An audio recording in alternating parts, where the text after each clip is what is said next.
Okay, back to where we left off. So, Evelyn versus Pete. Okay. So, actually, it kind of looks like she asked Skeletor, like, hey, can I invade Maleficent's fortress? Like, yeah, okay, why not? So, Evelyn infiltrates Maleficent's Forbidden Mountains. So she spots Pete, who has been, does a really good job setting up booby traps everywhere. Put some technology everywhere.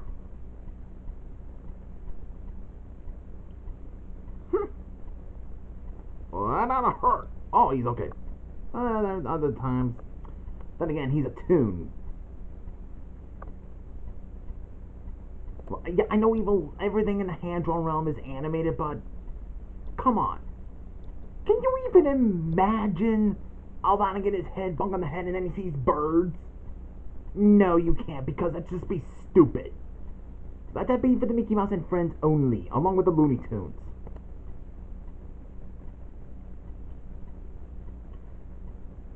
The Fire and Blazer! Huh. Looks like Pete wins. Next fight is Shigo and Red from Disney's Motor City. Not the Red from All Dogs Go to Heaven 2, the different villain named Red. Versus the Baroness. So I think Zartan, okay, is given this chameleon suit that she can take the form of anyone he decides to take the form of. Then we know that David Xanatos has heard about this, and he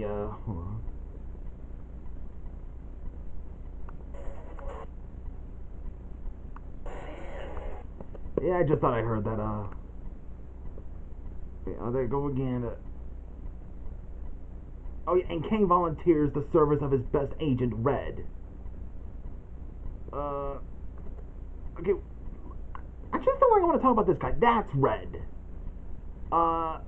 He was a character from one of the episodes of Motor City. He's basically a rogue, but he has a grudge against Mike.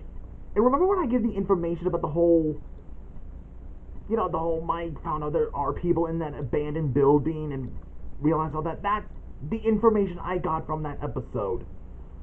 So he recognized that symbol that was from that apartment he was in.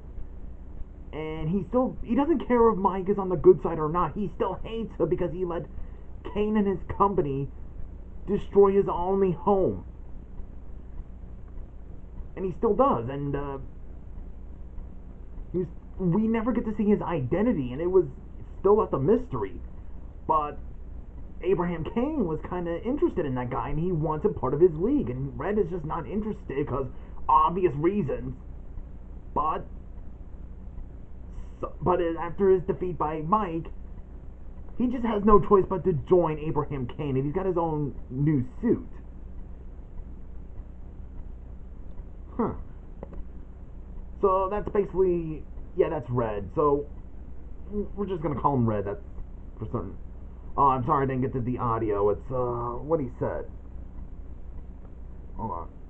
Back to this.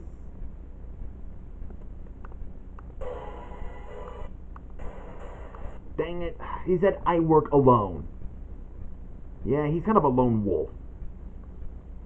From what I get from this one. Well, actually, he is mostly the lone wolf. So I guess after he's working with Kane, he's still the lone wolf. So both Red and Shigo arrive and they believe they found the Baroness. Which is actually Zartan in disguise.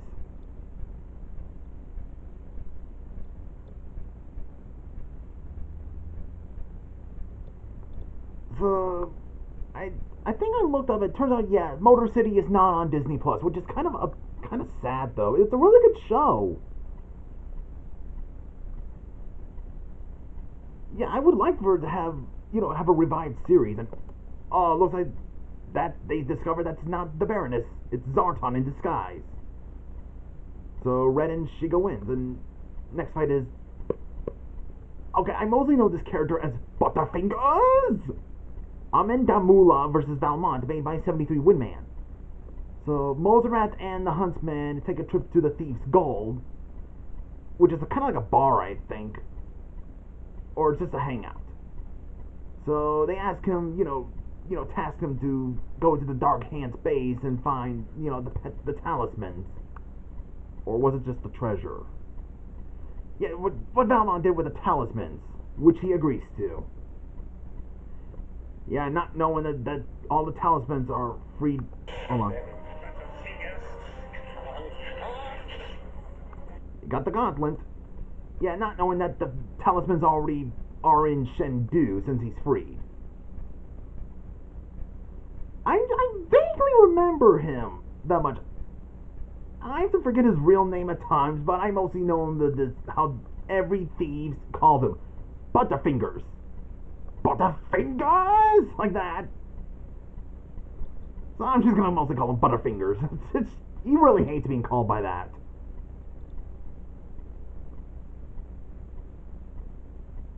Oh, that got the gauntlet out of his hand. Oh, looks like Shendu's here. Yeah, I'd be scared too if I saw someone like Shendu. It's like, oh crap, I'm out here. Screw guys, I'm going home. So, yeah, Valmon wins. And interesting, we're having this Sleeping Beauty theme for the epilogue. Okay, I just don't want to play the whole thing, just in case I just don't want to get, Yeah, which is probably one of those Russian orchestra songs, actually, they used for Sleeping Beauty, that is. Hold on. And Maleficent shows up at the Forbidden Mountains. Just to visit Skeletor. Dares to trespass in my domain. Interesting voice acting. Ah, so we're getting some voice acting here. I'm sure I don't know what you're talking about. Plain dummy.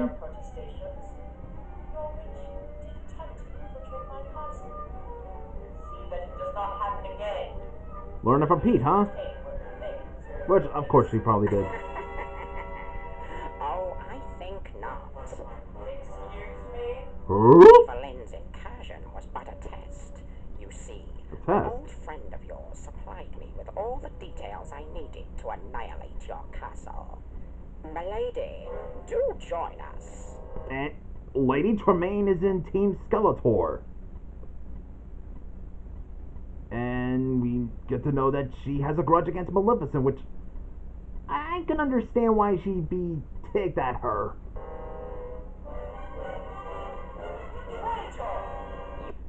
Well, you're the one who left her behind!